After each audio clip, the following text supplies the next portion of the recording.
What's up, y'all? Y'all know who it is. Y'all know what it is. Your boy JP come to y'all with another how-to. I hope everybody's having a beautiful day. Today we have a 2007 Ford F-150 and I'm going to show you how to install your aftermarket radio to a vehicle that does not have the harness. I do see these from time to time. Somebody had their homeboy try to hook it up, so they cut the harness and try to match up the wire colors as best as they thought possible and end up messing everything up. So I'm going to show you how to do that right now. If this is your first time tuning in to the channel, please consider subscribing, because these are the type of things we do here: car audio tutorials, radio removals, anything car audio install related. That's what this channel is about. So first thing we want to do is we want to just go ahead and clean all this up and get all this cut to length. So I'm going to take my cutters and I'm just going to cut off all these butt connectors. The way to make this thing as easy as possible is to make sure that we have a wire diagram. These wire diagrams are the best case scenario in this, because now we know what wire colors go to what, and we don't have to worry about trying to pull door panels off to look at the door speakers and all that type of stuff. If you guys need that type of information, I do provide that for not just the vehicle that I'm working on, but the ones that you may be working on my Patreon. So if you guys want to further support the channel, I give you that extra support as well.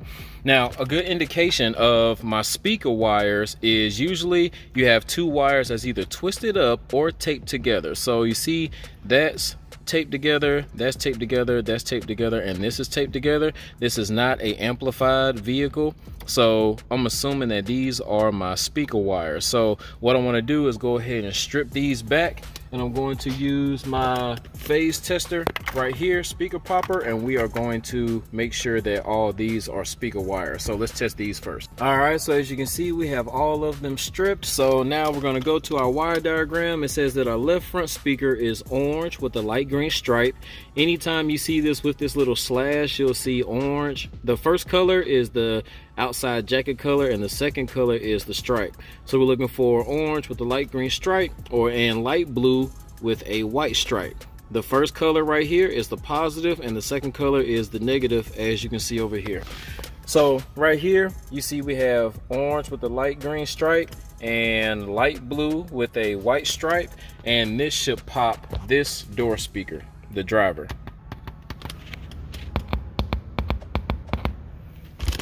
All right, so now that we know that this is our driver speaker, and then we can actually connect our front speaker wire off the harness, our driver front, which is going to be the white, and the white with the black stripe. If you guys want to know your aftermarket wire colors, the video that I made on how to wire up a CD player, where I go over all of these, link is in the description, cards in the corner, so you can help, it can kind of help you follow along with all this part. So as you can see, we have that front speaker negative going to that light blue with the white stripe, front speaker positive going to that orange with the green stripe, and I have those connected with the butt connector. Now, the advantage of actually taking the door off is when you actually pop your speaker here, you can see whether that speaker is moving outward or inward to make sure that it's in the phase. But since we have this wire diagram and I work on plenty of Ford F-150s, I know that this is the proper polarity, so I'm actually trusting my wire diagram. Now let's check the next speaker.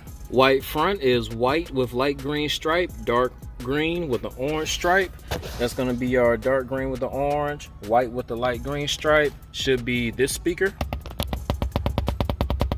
All right, now we're going to take our two grays and hook it up to that.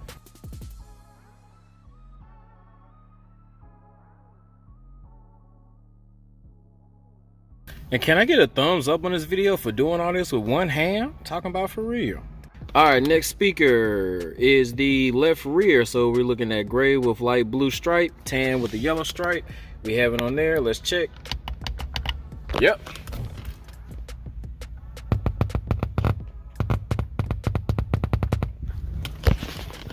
All right, so let's get that connected to our greens. And we have that last speaker, where it's going to be orange with a red stripe and brown with a pink stripe.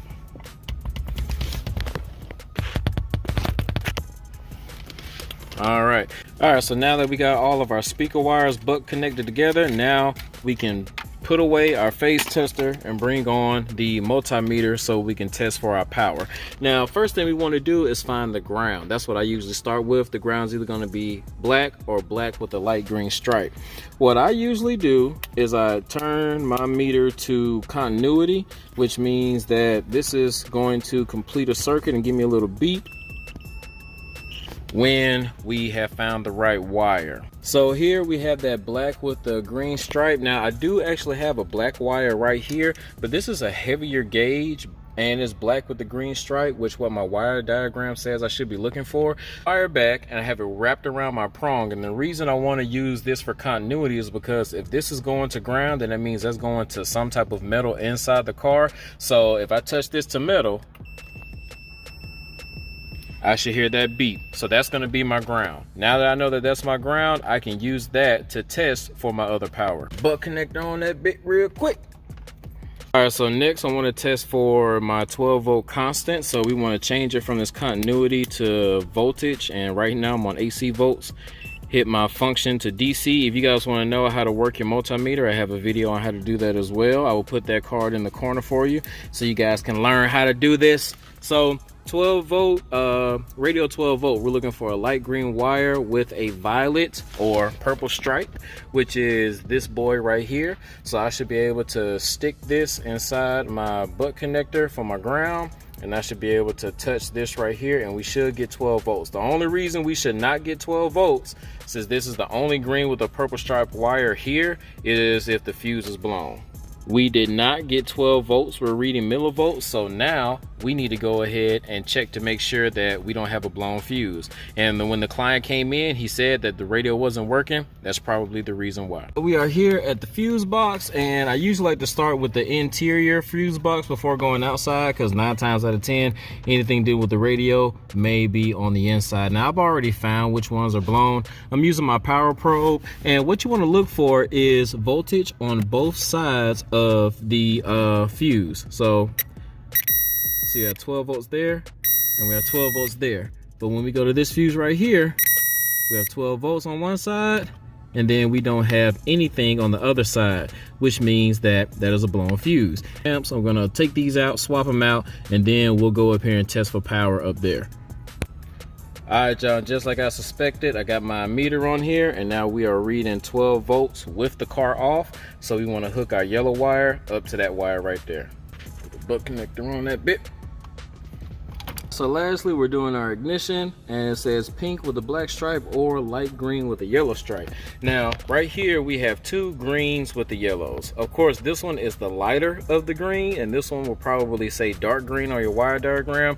We're gonna test both of them just to be on the safe side. And since we're looking for 12 volt ignition, that means we need 0 volts with the car off, and we need 12 volts with the car on. Let's go ahead and turn the car on. I've got the car on. We test that dark green with the yellow stripe, and we're still reading close to 0 because that's millivolts. When we test that light green with the yellow stripe, it goes straight to 12 volts. So we want to connect that to our red. Butt connector on that bit. All right, guys, so with those wires found, this radio should come on and work like how it's supposed to. So what do we do with these other wires? Well, to tell you the truth, we have what we need to turn the radio on and get music. One of these may be the illumination, which is gonna, like I told you what that is already, but he doesn't care about the illumination. So what we're going to do is I'm going to tape these up, zip tie them back, and for the ones that I'm not using off of the radio, we're gonna do the exact same thing. I have my electrical tape, I have some zip ties, and I have some tester tape. Now I'm about to go ahead and just clean this up, and then we'll see if that radio works. All right, so as y'all can see, I taped up my ends with the electrical tape, did a little bend, put the tester tape around it. Man, it looks just like the factory. That's the reason why I like this tester tape right here, because that's what the factory uses. Tape that other side up right there, because when we turn the car on, we don't know what any exposed wire is going to do. We don't want to burn anything or blow any other fuses. Zip tie that back. Shoot, let's get this radio hooked up, man. See what it look like. All right, y'all, so I'm just so confident that it worked, I went on ahead and put it back together. This is literally the first time we turned it on, and you better not make me out of a liar. Oh, shoot. Wait, hold on. The dual got to be pressed on. Did it? Look it up. Give me some sound. Yeah. Shoot, we like static. All right, y'all, so that's what it looks like when it's all said and done, man. Everything's working perfectly fine. Hey, if you guys found any type of value in this video, please hit that like button, subscribe, share, comment if you want to. Don't forget to hit those cards in the corner to further your car audio knowledge, and you know, subscribe to the homie. That way I can keep giving y'all some of this info for the low. Product links will be in the description, and if you want to be a furthermore supporter and get your wire diagram information on whatever vehicle that you're working on, that Patreon link is in the description. Until next time, this is your boy JP signing out, man. Y'all have a blessed day.